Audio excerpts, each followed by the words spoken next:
नमस्कार। आप देख रहे खबरों की दीवार से जीवाल में हूं मनीष जायसवाल। इस वक्त मौजूद हूं बिलासपुर में।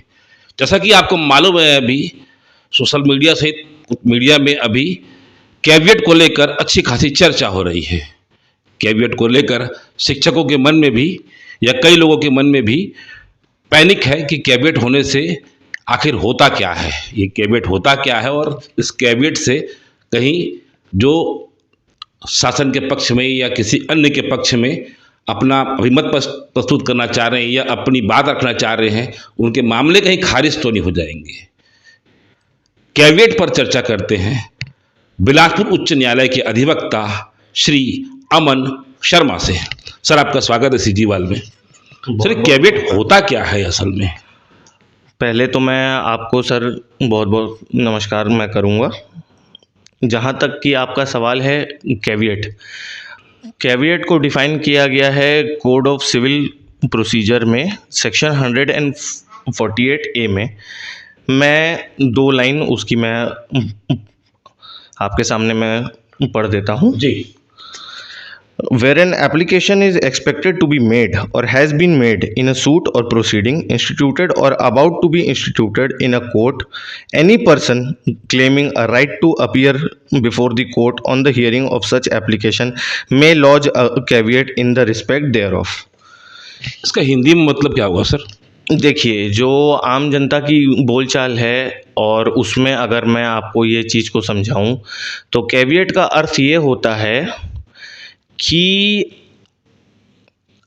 किसी भी न्यायालय में अगर आपके विरुद्ध अगर आपको ऐसा एक आभास है, आपको यह लगता है कि हमारे विरुद्ध या किसी भी एक संस्था के विरुद्ध या किसी एक आम इंसान के विरुद्ध न्यायालय में एक कोई वाद या केस प्रस्तुत होने वाला है और उस केस में आपके सुनवाई के बिना कोई आदेश पारित ना हो, इसलिए कैविएट उस न्यायालय में पेश किया जाता है कि माननीय न्यायालय ऑर्डर पास करने के पहले उनको तो सुनेगी ही और आदेश पारित करने के पहले हमें भी सुनवाई का अवसर दिया जाए। कैविएट का सीधे शब्दों में अर्थ ये होता है।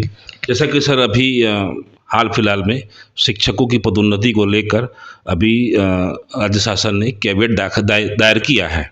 कई लोग पैनिक हो रहे हैं कि भाई कैविएट दायर कर दिए हैं तो अब हमको क्या बोलते हैं कि रिलीफ नहीं मिलेगी, हमको सुनेंगे नहीं, हमको नुकसान हो जाएगा, हमारी बात नहीं आएगी, मामला सीधे से खारिज हो जाएगा। इस विषय पर क्या कहना चाहते हैं सर? जो अभी जैसे कैविएट दायर हुआ है और जो अभी केस दायर करेंगे या उनकी अगर पदोन्नति व संशोधन निरस्त हो जाता है तब की स्थिति में? नहीं, ऐसा बिल्कुल भी नहीं है। शासन के द्वारा जो कैविएट दायर किया गया है उसमें उनका अर्थ ये है कि बिना शासन को सुनवाई का अवसर दिए कोई आदेश शासन के विरुद्ध पारित नहीं होना चाहिए। कैविएट का अर्थ ये होता है। तो इसका अर्थ ये नहीं है कि जो प्रार्थी किसी भी न्यायालय में जाएगा, मान लीजिए उच्च न्यायालय में पिटीशन लगाई गई है, तो इसका अर्थ ये नहीं है कि प्रार्थी हाई कोर्ट में जाएगा तो उसको सुनवाई का अवसर नहीं मिलेगा। ऐसा बिल्कुल नहीं है। इसका अर्थ ये होता है कि सुनवाई का अवसर प्रार्थी के साथ साथ जो दूसरा जो पक्ष है उनको भी सुना जाएगा कोई आदेश पारित करने के पहले। इससे कोई हानि किसी भी पक्ष को नहीं होती है। पैनिक होने की जरूरत नहीं। बिल्कुल इसमें किसी तरीके की परेशानी की कोई बात नहीं है। ये एक न्याय की प्रक्रिया है, दोनों को समान अवसर दिया जाएगा सुनवाई का, इसीलिए 148 के अंदर कैविएट दायर की जाती है। सर, ऐसे कई मामले आते हैं जब शासन कोई कैविएट लगा देती है और उसके बाद किसी का निलंबन हो जाता है, पद स्थान चेंज हो जाता है या उसकी पदस्थापना निरस्त हो जाती है, तब उस बीच में एक पीरियड होता है कि आदमी अपने हक की लड़ाई लड़ने के लिए, न्याय मांगने के लिए न्यायालय जाता है। तो उस पीरियड में आदमी को क्या करना चाहिए? देखिए, जो मेरिट की जो बात है वो तो न्यायालय दोनों पक्षों को जब सुनवाई का अवसर देता है उसके बाद वो न्यायालय फिर डिसाइड करता है। बशर्ते अगर हम इस मौके पे ये देखें कि एक कैविएट की भी एक समय सीमा होती है। कैविएट की समय सीमा होती है 90 दिन की, जो कि सीपीसी में दी गई है।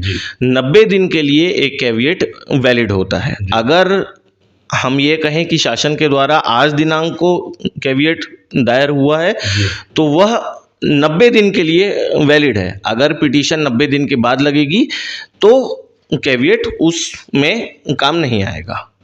ऐसा नियम सीपीसी में है।